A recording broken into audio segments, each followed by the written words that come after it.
बावल संजय सिंह पत्रकार।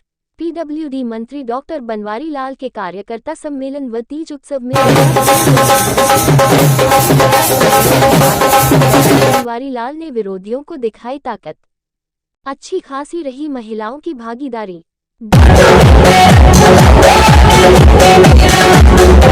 सांस्कृतिक पर्व को आज भी हर्षोल्लास से मनाती है जनता। सांस्कृतिक पर्व को जिंदा रखने के लिए मनाया गया तीज महोत्सव। सभी फसलों की एमएसपी पर खरीद व कर्ज माफी को कांग्रेस द्वारा चुनावी जुमला बताए जाने पर कहा, कैबिनेट में पास किया हुआ बिल कभी जुमला नहीं हो सकता। आगे ब्याज नहीं लगेगा, ये भी प्रस्ताव किया गया है पास। किसानों को चोरी हुए तथा जले हुए बिजली ट्रांसफार्मर की नहीं देनी होगी अब कीमत, सारा खर्च अब करेगी सरकार वहन। कनेक्शन की जगह बदलने पर सोलर प्लेट्स लगाने की शर्तें भी हटाई। अब किसी भी कंपनी की 3 स्टार मोटर लगा सकते हैं किसान। सभी फसलों को एमएसपी पर खरीदने वाला पहला प्रदेश बना हरियाणा। विधानसभा चुनाव को लेकर कार्यकर्ताओं को कमर कसने का किया आह्वान। कार्यकर्ताओं को बूथ स्तर पर चुनाव में एससी समाज को किया गया गुमराह। संविधान बदलने का डर दिखाकर बटोरे वोट। खटाखट रुपए देने का वायदा कर ठगे महिलाओं के वोट। झूठी अफवाहों से सावधान रहने की दी नसीहत। तीज महोत्सव में पेश किए गए कई सांस्कृतिक कार्यक्रम।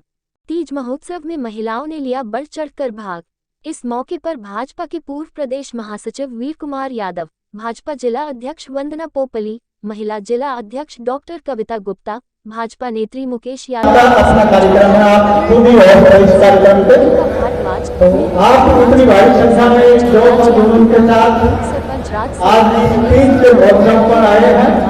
माननीय मंत्री महोदय जी के एक छोटे से आह्वान पर अन्य लोग उपस्थित रहे।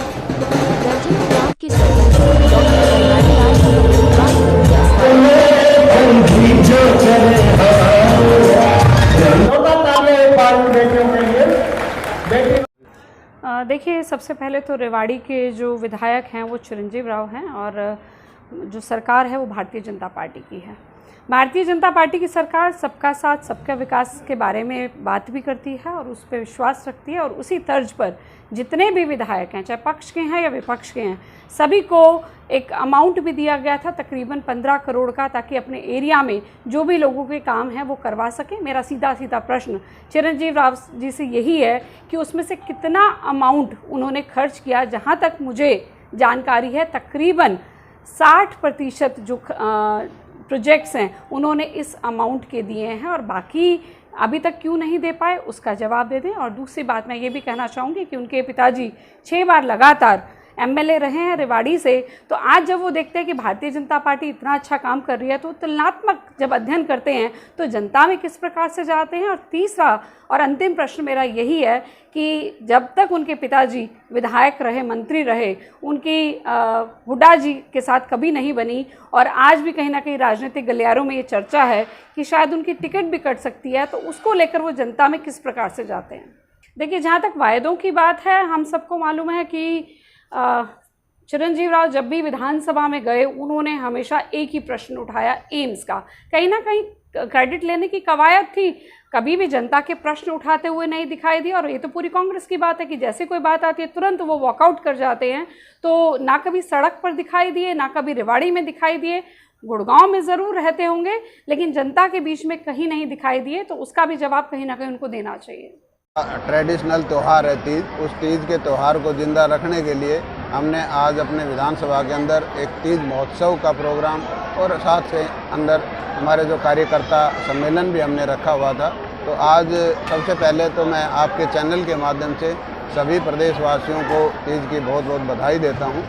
और जिस तरह से आपने देखा कि इतने भारी संख्या में महिलाएं और पुरुष आज इस कार्यकर्ता सम्मेलन में तीज महोत्सव में उपस्थित हुए, तो ये बड़ा अच्छा एक शुभ संकेत है कि हमारे जो पुराने त्यौहार हैं उनमें लोगों में अभी भी रुचि है।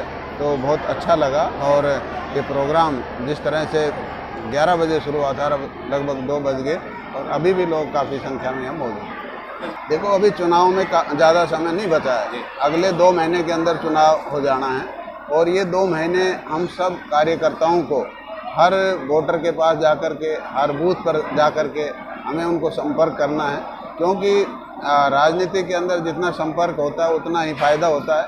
और जो हमारे कार्यकर्ता हमारे जो वोटर हैं उनके पास जाएंगे, उनकी जो समस्याएं हैं उन समस्याओं का समाधान भी वो करें, उनके दुख तकलीफ की बात पूछें, ताकि आने वाले विधानसभा चुनावों के अंदर लोगों को कोई शिकायत ना मिले। मैंने अभी भी कहा कि जो लोकसभा के अंदर कुछ हमारा वोट बैंक कम हुआ, और उसके कारण भी आप लोगों को पता है कि हमारा एक समाज जिसको कि गुमराह किया गया कि भाई आरक्षण ख़त्म हो जाएगा, संविधान बदल दिया जाएगा, तो इस तरह की जो बातें कही उनको समझाना। दूसरा, जो लोगों को कहा गया था गरीब महिलाओं को एक मतलब 8,500 रुपये पर महीने के हिसाब से दिए जाएंगे, वो भी झूठ बोलकर कांग्रेस ने महिलाओं को गुमराह किया, वो उनको समझाएंगे। और आगे कोई इस तरह की कोई एक नैरेटिव, कोई झूठा नैरेटिव को सेट ना करें, उनसे सावधान रहने के लिए भी हमने अपने सभी कार्यकर्ताओं को कहा है। व्यवहार नहीं, वो उनकी जो केंद्र सरकार के जो वित्त विभाग के कुछ नॉर्म्स होंगे उस हिसाब से ही जीएसटी वापस राज्यों को दिया जाता है। अभी हमारी कैबिनेट मीटिंग थी और उस कैबिनेट के अंदर हमने ये पास भी कर दिया है, तो ये जुमला नहीं हो सकता, ये तो एक्चुअल में हकीकत है कि सरकार ने जो अभियान था वो माफ़ किया है और आगे कभी नहीं लगेगा, ये भी प्रस्ताव पारित किया है। उसके साथ साथ जो भी हमारे किसानों की पहले मोटर, ये जो आपका ट्रांसफार्मर फूक जाते थे या चोरी हो जाते थे, तो उसकी कीमत किसान को देनी होती थी, वो भी सरकार ने मतलब सरकारी खर्चे पे मतलब सरकार वहन करेगी।